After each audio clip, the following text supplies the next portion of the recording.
Hey, thanks for slithering in. I am Symtherin. Welcome back to my channel and to another speed build in The Sims 4. If it's your first time, hey, how are ya? Welcome. Today we are working on what I would deem to be like a classic or very typical base game home. And when I say typical, I mean typical for me. In no way is this typical for anyone else in the community besides me. And I say that because I feel like when I sit down to do a base game only build, I have like one style, and this is it. So, I mean, if you're curious, just check out the other base game builds I've done, and you guys tell me, okay? Maybe I should do a base game only, like, playlist for you guys to check out, and I'm actually going to pause to write that down real quick.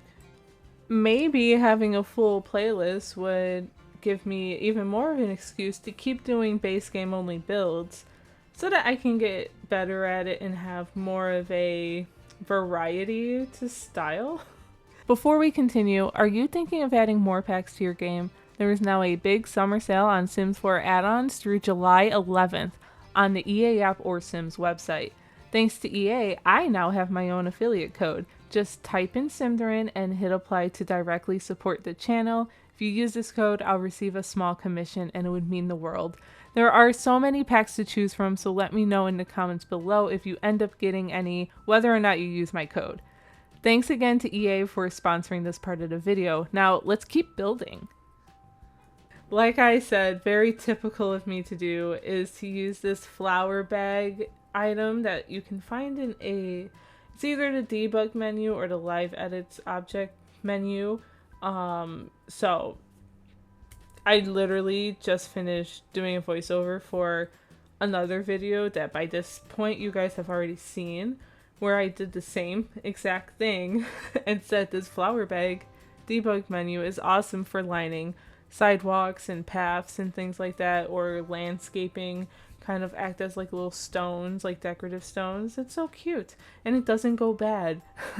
So, but along with that and many others, I do always recommend for anyone doing base game homes or even just budget friendly homes is to use the debug and live edit objects menu for landscaping, because these items are so much better than what you would get in the regular catalogs. They're crisper, the colors are better, some even have swatches. If you look hard enough, you'll find some, and it's always a fun surprise, at least for me, when I find that a debug item has swatches, because I'm like, ooh, goody, we can play around with it a little bit. Sometimes it's only like one or two, but it makes a difference, trust me. But here we are with the shape of the build. Like I said, it's very typical, especially for a small base game home here in, are we in Willow Creek? I think this is Willow Creek. Yes, because it's got that tree with the secret tunnel that leads to the secret world that I can't remember what the name is. But anyway, we are pretty much getting the details together, picking out our windows. I'm trying to do like different windows combinations. Like we have these round ones here, but I'm also trying to do like these square ones and those tall ones. And I mean, I feel like that adds interest to a build. I know typically I would tend to use like the same window. I would use one, just pick one, and then it would be everywhere on the house. But I mean, I'll dare you guys or challenge you guys to walk around your neighborhood or look at whatever building or house you live in and let me know if you have the same window everywhere, because I sure don't. I definitely don't. There's like different sizes. They're similar, but there's definitely different sizes. So definitely check that out and look at your neighbors. But don't like snoop. Don't be a peeping Tom, you know. But I mean, if you glance, yeah. Let me stop. Anyway, we're working on landscaping, and right now we're in the catalog, but I like to use the tool mod to kind of copy what items I did pull out of the debug items, because I'll like copy a bunch and then just go from there, because that's the downfall of those debug and live edit object menus, is that you can't hold shift to like keep duplicating the item like you would be able to with the regular catalog. I thought that had changed with maybe an updated version of Tool Mod by Twisted Mexi, but maybe I just still have to update it. I can't remember the last time I updated it, so maybe I'm gonna have to go and check that out. But here we are trying to figure out the siding. I find figuring out the paint and siding of a base game build to be probably the most difficult, because you don't have too many to choose from, and in my personal opinion most of them are ugly. That's my opinion. I feel like I use this one a lot. It's safe. You've got the brick, you got the siding. It's, you know, it's just safe. It's good. But you guys let me know, is there something you despise the most when, or you find the hardest, maybe not really despise, when you're building something with base game only? Or do you find it really easy? I'm very curious what your thoughts are, because I feel like some people find it easy while others don't. So I want to know what you guys think. Let me pick your brain for a little bit. So comment down below what your opinions are. Anyway, here we are working on the pathway to the backyard, and we have a little bit of a yard back here. There's not too much room, but enough room to the point where I believe I was able to put a pool out here, if I'm remembering correctly, which I have been doing in so many builds recently. I can think of definitely three recent builds where I put a pool. Anyway, up here I was trying to like see if I could make it work where we can have like an upstairs attic-y type space, but I gave up trying to make the roofs work. But I kept this in, so sorry. I like to try and keep most things in my builds because it's just more realistic to me that way. I mean, obviously, if I'm sitting there staring at something for a very long time, I cut it out. Or if I make a ton of quick changes and stuff, I usually don't leave that in. But sometimes things like that where I'm struggling to make things work a little bit, I tend to leave that in because it's just part of the process. And yeah, I don't want anyone to think that this comes easy for me, because it really doesn't. Not all the time. It takes a lot of hard work. It takes me forever usually to finish builds, like hours and sometimes days. And for like, I don't understand sometimes how people can just like sit down for 2 hours and then they have a full completed build. Like 2 hours? What? Or if you guys follow Juby Sims, she'll be like, oh, I sat down for like 30 minutes and now I have a whole shell of a castle. Like, huh? I mean, I know it's just a shell, but what? It's huge. It's what? Like, and usually the floor plan's done too. It's just mind boggling. But we're all different in our own ways. So that's just how I'm different and how my building tends to play out. Anyway, we've got more flower bags out here lining the back path. We're getting some landscaping, some little trees. I love this cute little base game one. It's probably one of my favorites. I love the little flowers in them. It's so cute and tiny, and it tends to fit in like those perfect little corner spots where you're not quite sure what to do with. But anyway, we are lining this path with these bushes with flowers, and we're gonna move into the backyard, I believe. Yeah. Sorry, guys. Anyway, what is new and exciting? I think by the time you guys are seeing this video, we might have news about the new expansion pack. I know I spoke in a previous video about the leaks and how this leak feels kind of weird to me because I feel like there's too much information being leaked. But that was obviously my opinion. I asked for your guys' opinion, so hopefully you guys gave it to me. But if not, tell me here. And yeah, I mean, I wish I could tell you what's going on in the Sims universe currently, but by the time you see this video, it's gonna be totally different anyway, so I don't know if that's the point. Actually, now that I'm seeing myself do this path, I did not put a pool back here. Nope. We did not do it. Wow, that's so funny. Here I'm trying to just, I don't know, make a fun shape, I guess. I honestly, I'm really blanking on this build right now, so I just remember I had a lot of fun with it. Anyway, what is new and exciting in my life currently? Oh, my PC setup is back in the office of my house. That's exciting. So for those of you who did not know, for a long time, my dog was paralyzed and he wasn't doing so well, and he was going through it for months, about 9 months really, if you add up the start. But anyway, earlier in the year, my boyfriend and I decided that it would probably be best for my gaming PC to be out in the living area. And it was there prior, like when we first moved in and stuff. And then he didn't need the office anymore and he gave it to me. So that was so nice of him, wasn't it?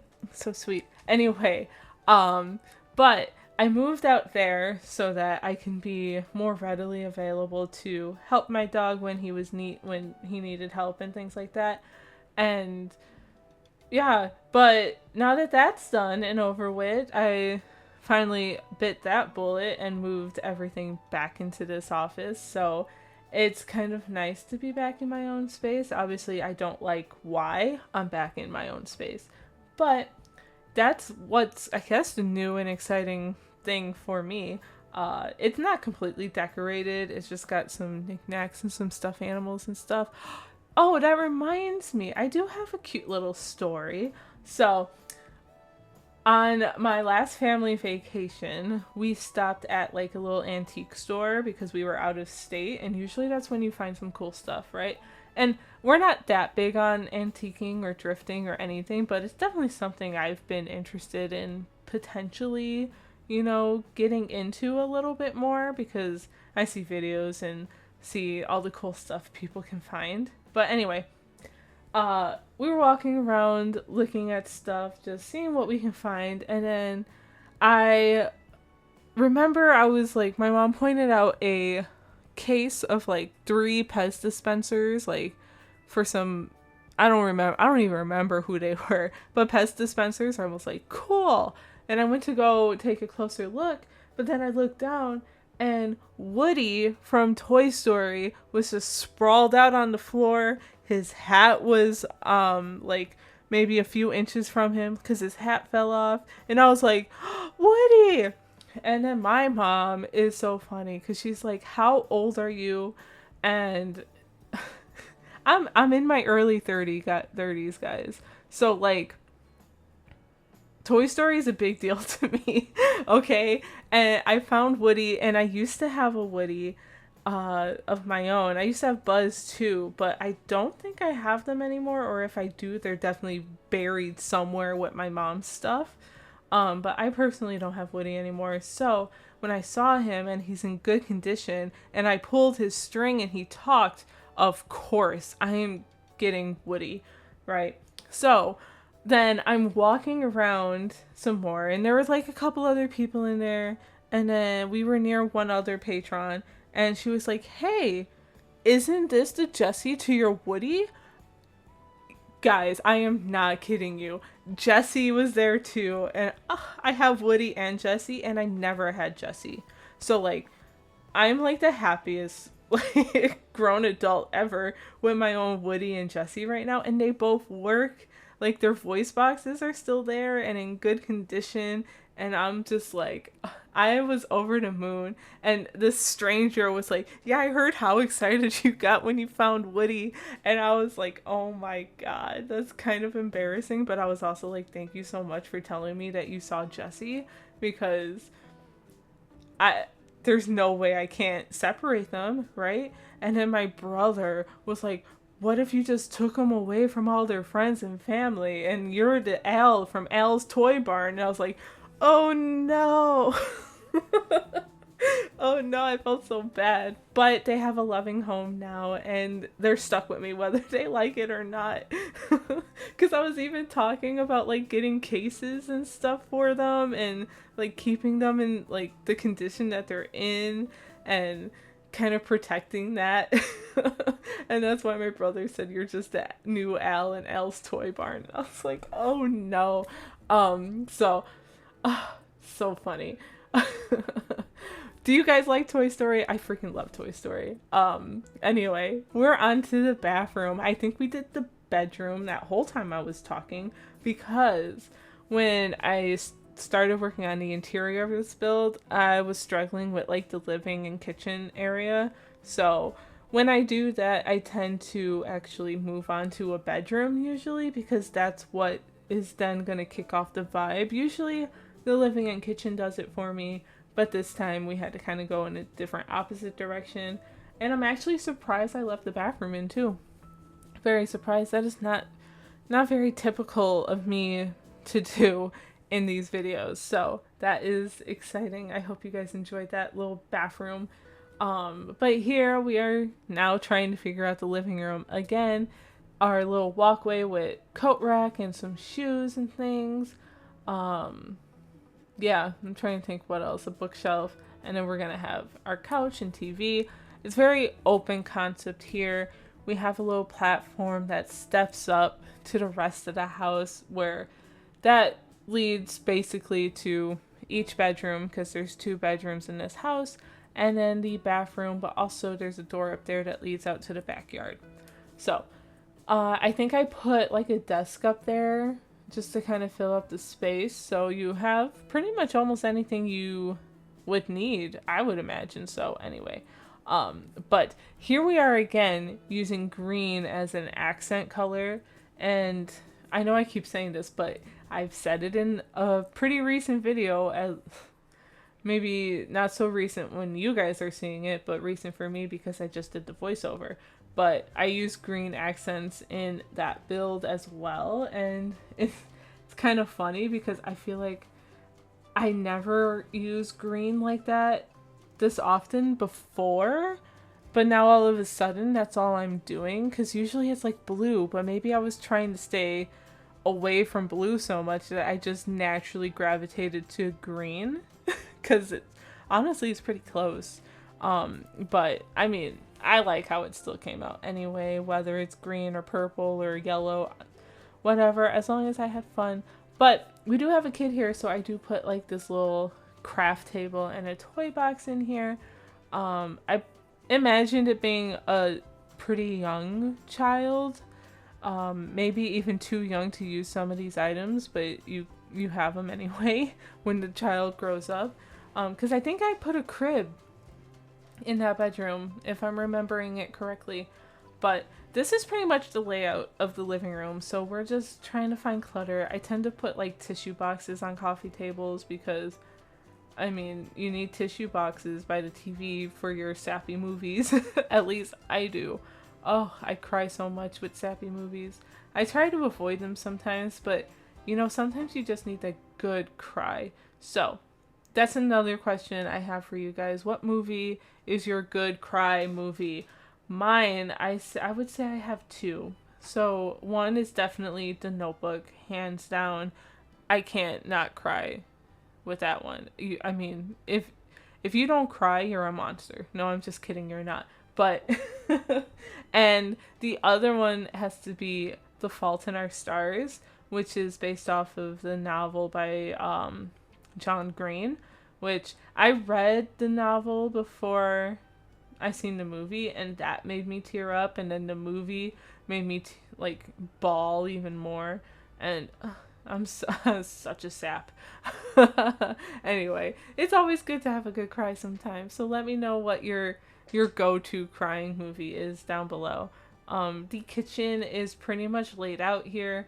We do have an island, but I did not put stools here because I didn't think I would have enough room to fit stools plus like a dining table. So we have that. We managed to get a little coffee maker in here, which is always good. It's always important to have coffee. Although I know whenever I would like actually play the game, sometimes having coffee would annoy me a little bit because that's all the sim would do. Maybe that has changed since I've played less. You guys can let me know. However, I don't blame the Sims because, I mean, coffee's right there. I can get up and make a cup right now. And maybe I will in a little bit when I'm done with this, although I shouldn't. It's already like 5:30 p.m. and I should probably eat dinner first and then see how I feel. I mean, I'm not terribly tired. I slept in today because on the week I'm recording this, I'm actually on vacation from work. So I have been just sleeping and trying to catch up on that, and I literally used these curtains in the last build that I talked over. So funny. Okay, I'm getting rambly now. Please don't mind me. We have a few more minutes left. We have to finish up this dining room, and then we're gonna go and do the kids' bedroom, and then I swear I'll let you guys be. Anyway, here we are. I'm trying to figure out what chairs to use. I definitely think I keep that table. Yeah, I think I just do a darker color. I can't remember.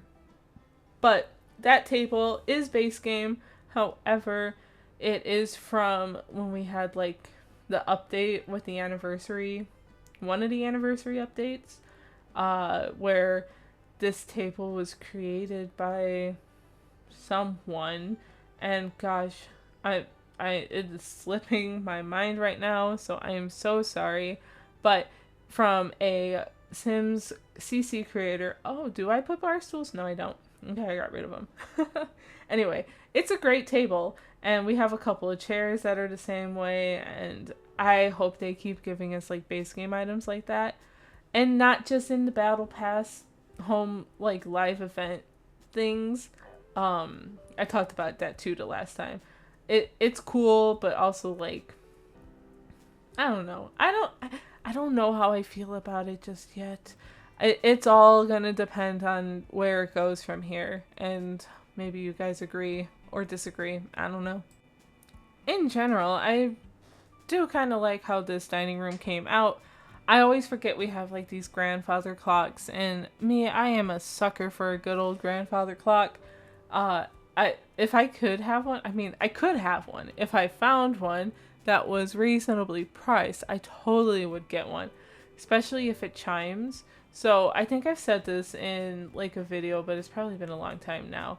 My grandparents had a clock above their dining room table. It hung on the wall, but it was like grandfather clock-esque.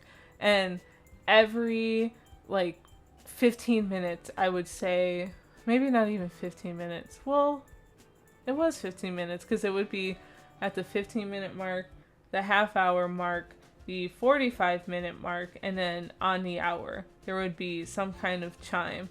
And I don't know why I always felt that was pretty comforting, because I feel like I don't even have to look at a clock to know what time it is. I would be like, I would hear the first chime and I'd be like, because each chime was different, right? The first one I'd be like, oh, it's 15 minutes after whatever. And then, oh, it's the half-hour mark. Oh, it's the, oh no, it's 5 o'clock because now there's 5 distinct chimes. And I don't know, it's very, very nostalgic for me, at least. So my parents have that clock now, but it no longer has the chime. My mom was pretty happy when it stopped chiming, so she didn't want to get that fixed. It annoyed her a little bit more. Obviously having it in your own home is totally different than like only hearing it when you go to grandma and grandpa's house. So I totally understand that. And here we are on the final room. We are working on the kids' room. I imagined it to be probably an infant because we got this crib out here, and definitely wanted to make sure we had some kind of kid room because we did get a ton of those base game items when infants became a thing in The Sims 4. So definitely had to add those in. We have a crib here. Do I leave that bed? I don't quite remember. We will find out in a little bit together. But I had a ton of fun with this color scheme with orange and purple. And I've said it so many times, you guys are probably tired of hearing it, but I tend to typically use the same color schemes and ideas in kids' rooms and stuff. So I was very proud of this one because I don't think I've done an orange and purple room like this. And it's all thanks to that rug, which is one of the items that we got with the infant update. So that was so fun. I mean, it's still like very girly and stuff, but I just like the color scheme. I don't know. It was so fun, and having the green accents throughout the rest of the house and then walking into like this bright orange room. It's very, very fun. I like the contradiction a little bit. But I think that's the like beauty of having kids rooms is you can just kind of shuffle away from whatever theme and interior design trends you were doing in the rest of the house and just do something out of the box, literally, even though you're in a box, if you know what I mean. Here we just have a ton of toys and clutter that, you know, a child would need. A little dollhouse, because you need a dollhouse, right? A little rug here for, I think that's what infants can use to kind of just roll around on their back, get their mobility skills up, I think. I don't quite remember. This weird nook space was really annoying me. So we close that off and we get like these built-in things that I imagine could be like a closet or another dresser or just good storage for toys, I suppose. So, I don't know. Pretty cute. I hope you guys enjoyed the video. Let me know down in the comments below what room's your favorite. What other questions did I ask you guys today? I feel like it was a lot. Do you like Toy Story? I freaking love Toy Story. And I know there's a new one coming out, I believe, 2026, Toy Story 5. I will be there. I always will be there. Even though when they first announced it, I was kind of like, really? We doing another one? But who am I kidding? I'm gonna be there. Shut up and take my money, okay? We are finishing up the backyard right now. We're gonna add a grill and all that good stuff, but I think back here is pretty much just some gardening and things because I did not put that pool. So, oh, a chess table. Yay, more skill items. I tend to forget those. Anyway, that is this typical classic base game, at least in my style anyway. It's very typical. Let me know what a typical base game house looks like for you, or if you enjoy base game builds and all that good stuff. But enjoy the screenshots. I will talk to you guys very, very soon. Bye!